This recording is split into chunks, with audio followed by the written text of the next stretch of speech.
आज निर्वाचन सभा आम मुख्य आकर्षण भारत वर्ष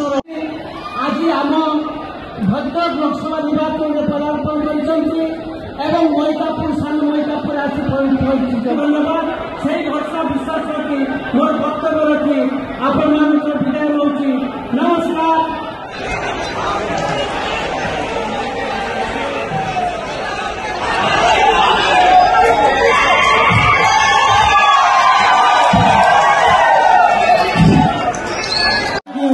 भद्रक विधानसभा निर्वाचन मंडल जययुक्त करंतु अशोक दास हाथ चित्तर भोट दिंतु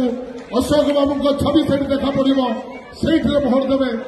विपुल भोट विजयी करंतु से भली आपणकर चांदवाली प्रार्थी निश्चित भाव में विजयी हे से ग्यारंटी सबका हमारा पूरण होती